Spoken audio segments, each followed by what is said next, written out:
Vous pouvez lui faire lire des choses. Il y a plein de choses sur Internet. Vous pouvez le lire. Il y a un très très bon. Il y a des petites vidéos sur YouTube, Fred et Marie, qui décrivent très très bien cette situation. Regardez-les et faites-lui voir parce qu'elle va prendre conscience comme ça de cette manipulation. On va aller au standard d'Europe 1. On va prendre Christophe. Bonjour Christophe. Oui, bonjour Jean-Marc. Bienvenue sur Europe 1. Alors c'est étonnant, moi je pensais qu'on allait avoir des femmes qui nous appellent et on tombe sur un homme là. Il y a beaucoup d'hommes, après avoir réalisé un petit peu ce qui nous est arrivé, on s'aperçoit qu'on est loin d'être tout seul dans notre cas. Mais c'est-à-dire que vous-même, vous allez me raconter votre histoire, mais vous avez été vous-même victime d'une femme qui était perverse, narcissique? Exactement. Alors racontez-moi ce qui vous est arrivé. Sabrina raconte très très bien comment ça se passe. Ça commence par une idylle. On rencontre une femme souvent très belle, qui a des qualités, etc.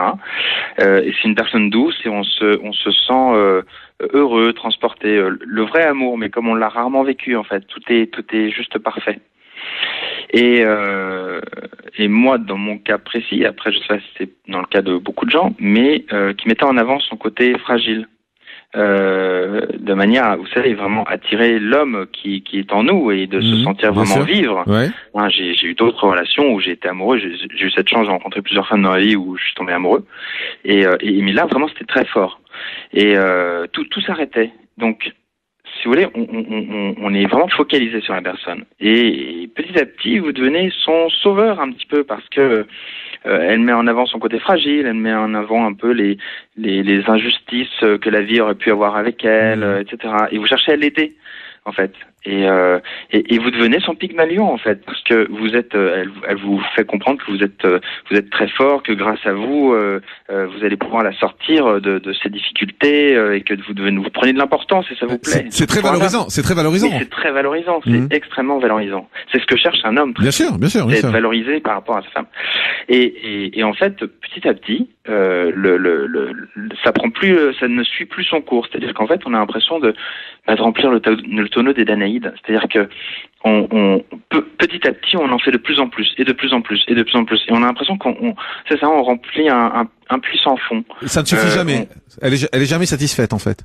Elle est jamais satisfaite. C'est pas qu'elle est pas satisfaite, c'est qu'elle a toujours besoin. Un vide, en fait. On a l'impression de remplir un vide.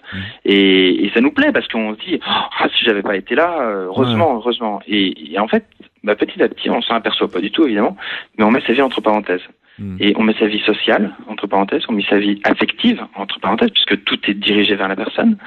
On met sa vie familiale, entre parenthèses, parce qu'on n'a plus le temps d'aller les voir. Et puis, petit à petit, en fait, elle vous sépare des gens. Elle vous sépare de deux manières. Déjà, elle les critique. Et comme vous donnez tout pour la personne, vous pouvez pas vous dire que vous donnez tellement pour une personne qui vous dit des bêtises. Ouais, bien sûr. Donc vous la croyez. Et il y a un autre effet pervers, si je peux, sans jeu de mots, bien sûr. Les proches, en fait, ils sentent qu'ils peuvent rien faire parce que vous êtes aveuglés par cet amour et par ce besoin de faire quelque chose. Et en fait, du coup, ils attendent parce que ça sert à rien qu'ils viennent vous affronter. Ils essaient de vous glisser des choses. Mais bon, vous n'entendez rien. Mais on n'entend rien. On est complètement aveugle et sourd. Christophe, ça a duré combien de temps dans votre cas? Moi, ça a duré 3 ans. Et quel a été le déclic? Qu'est-ce qui fait qu'à un moment donné, vous êtes plus avec elle, je suppose. Si vous le racontez avec autant de lucidité. Comme le décrit Sabrina, vous tous, une fois que tout est en place, vous êtes essoufflé, vous êtes le coureur de marathon qui vient de faire ses 30 km. Ouais. Vous en pouvez plus, vous êtes essoufflé. Et là commencent à venir les reproches. Petit à petit. Par pincée comme ça, j'aime pas comment t'es habillé, t'as grossi, t'as vu ce que t'as dit au dîner, franchement, non mais vraiment, c'est pas possible. Elle vous fait quitter des dîners, vous engueulez avec tout le monde, vous vous en rendez même pas compte, parce que elle a estimé que vous avez mal répondu, enfin. Et Christophe, qu'est-ce qui fait qu'à un moment donné vous vous êtes dit stop? Alors, qu'est-ce qui a fait que je me suis dit stop? En fait, moi, j'étais 6 pieds sous terre, je faisais tout pour elle. Et puis, j'ai eu la chance qu'une autre personne croise sa vie. Et là, elle en profite. Elle s'est dit, c'est une nouvelle proie.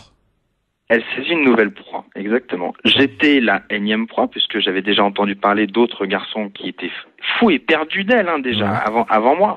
Et je me suis dit, mais c'est quoi ces imbéciles? Ils peuvent pas lâcher l'affaire, qu'est-ce que c'est que ça? Et en fait, elle entretenait ça.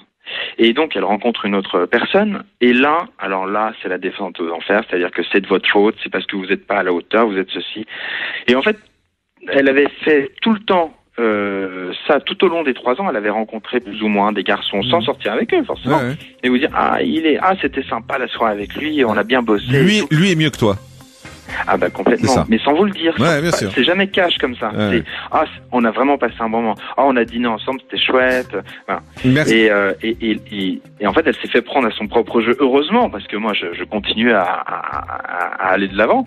Et là, elle s'est dit, tiens, une autre proie, machin, ça m'arrange. C'est incroyable. C'est une histoire incroyable parce qu'en fait, Sabrina Philippe nous a raconté une histoire de Cendrillon, et là, on voit vraiment ce cas-là. Un petit mot. Moi, je voudrais juste savoir, il y a beaucoup d'hommes qui sont dans ce cas-là. Il y a beaucoup d'hommes, il y a beaucoup plus d'hommes qu'on ne le croit qui sont dans ce cas-là. Et je voulais dire que ça peut aussi virer au harcèlement après. C'est-à-dire que s'il n'y a pas quelqu'un qui prend la suite, une autre proie, ça peut aller jusqu'au harcèlement. Parfois des procès pour récupérer les enfants, enfin des choses comme ça. Ouais, on avait plusieurs appels. Il y a Anya également qui nous disait, ma sœur est aux mains d'un pervers narcissique qui met sa vie en danger. J'aimerais des conseils. Voilà, on fait pas de consultation, on l'a déjà dit ici, mais en tout cas, on espère qu'on vous a donné des clés ce matin pour essayer de les repérer. Si vous vous sentez dans ce cas-là, si vous êtes reconnu dans